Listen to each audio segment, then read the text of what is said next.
Brother, balita. Ito po yung tumawag po sa inyo. Anong problema mo? Ang sa akin naman po, nakarehistro po yung motor ko, may lisensya din po ako, kompleto po. Tapos, ang ginawa po, ang violation ko po yung sa power pipe po. Ang ginawa, di ba po, Sinukat ba yan? hindi po ginamitan ng decibel ko. Taga saan ka? Sa ano po ako na-uwi, Santa Rosa po, pero sa Kailan ka nahuli? linggo po. Nung kinakausap ko po yung naniket, ba't po nila i-impound, dapat po ticket lang. Ah. Tapos kung sakaling mali po yung pipe, dahil yung pipe lang po. O, tama. Hindi po nila po ako kinausap, tumalikod lang po, tapos impound daw po talaga. Isang rider ang dumulog kay Colonel Busita. Dahil umano mga idol, hinuli siya ng traffic enforcer na may violasyong loud pipe. E samantalang hindi naman ginamitan ng decibel meter ang nasabing tambucho. At ang malupit nito mga idol, diretso impound. E samantalang wala naman sa batas o ordinansa na pag nahuli ka ng loud pipe, diretso impound ang motor mo. Dahil kumpleto ka naman ng dokumento. At ito ang inaksyonan ni Colonel Busita. Kaya tara, sabay-sabay nating panoorin ang may init na eksena ukol dito. Pero bago yon, huwag nyo kalimutan mag-subscribe. Alright. Bilisan nyo at mainit. Brother, kumusta? 1, 2, 3, smile po. Okay po. Okay. Cellphone nyo kuya. Sticker kayo. Next po, next. Isang cellphone na lang po. Paso-paso na lang tayo. 1, 2, 3. Okay po, next po. 1, 2, 3. Okay po, next po. 1, 2, 3. Okay po. Sige po. Brother, yung dalawang babalik mamaya ha. Okay, thank you. Isa pa, baka mawala. Wala kasi akong cellphone kaya bumalik. Isa pa. Bus ko to.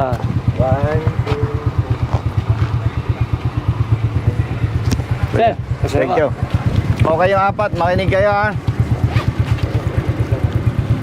Kung may pangarap kayo sa buhay, ito ang tatandaan nyo. 1. Huwag magpapatakbo ng sobrang bilis. Dahil kapag mabilis ang takbo mo, nagka-problema, malamang mamamatay ka. Okay? Number 2. Huwag sasakay sa motorsiklo na walang helmet. Dahil kapag wala kang helmet, maayos ang takbo mo, nasabitan ka na ibang sasakyan, natumba, mas matigas ang semento kaysa ating ulo. Kaya kapag wala kang helmet, nagmumotorsiklo ka, pwedeng buhay ka ngayon, bukas mamamatay ka. Malinaw. Pangatlo, ang ating opisina 24 oras bukas. Isa lang ang pamantayan ha. Basta tama, kampi-kampi tayo. Malinaw? Malinaw po. O sige, mag-ingat lagi. Maligayang Pasko, brother. Merry Christmas. Okay. Sige. Balikan agad yun sa tropa ha. Okay. Liga. Inimpound ng bata mo yung motorsiklo niya at allegedly open muffler. Parang wala naman tayong ordinansang ganon.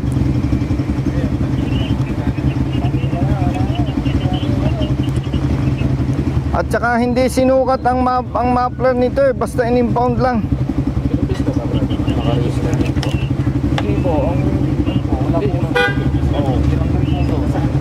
Ay, oo. Paano i-advise natin dito? Kawawa naman to.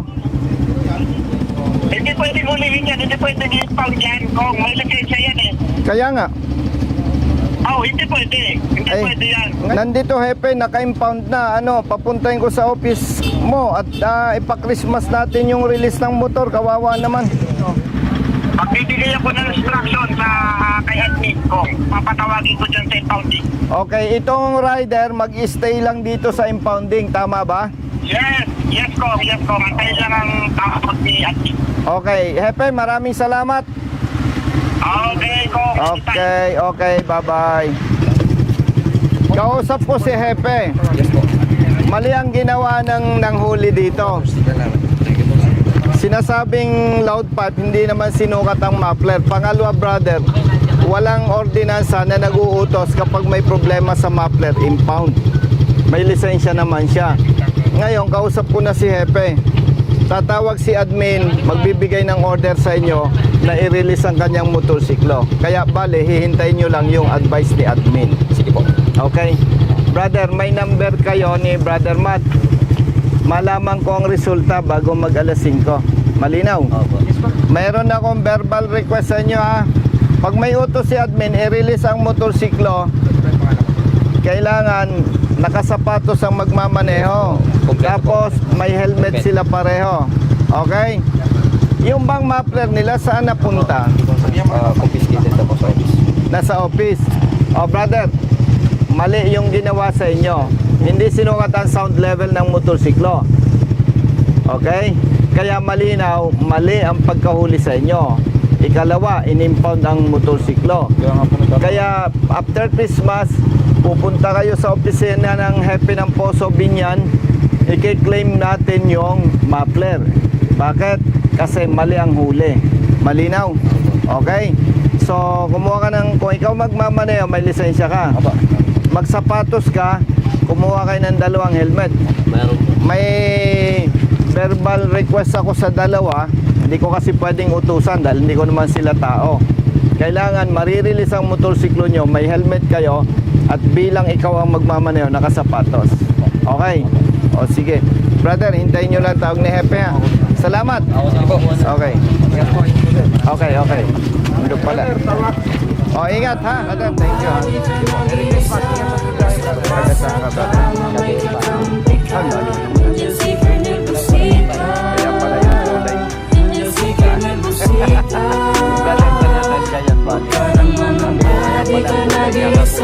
Basta't nasa tama may kakampi ka. Inyan si Colonel Busita. Ingat lagi ha. Inyan si Colonel Busita. Bilat sa init, minsa'y basa din ng ulan. Pawis na gumuguhit sa mismo ring katawan. Kadalasang sumisingit, pagod nararamdaman. Ngunit diretso sa pagpihit, kumalaman ng tiyan. Bawat daan ng masikip, pinipilit malusutan. Marating lang ang lugar na dapat kong puntahan. Maihatid ng pagkain, serbisyong nakalaan. Para sa mga taong kailangan kong pagsilbihan.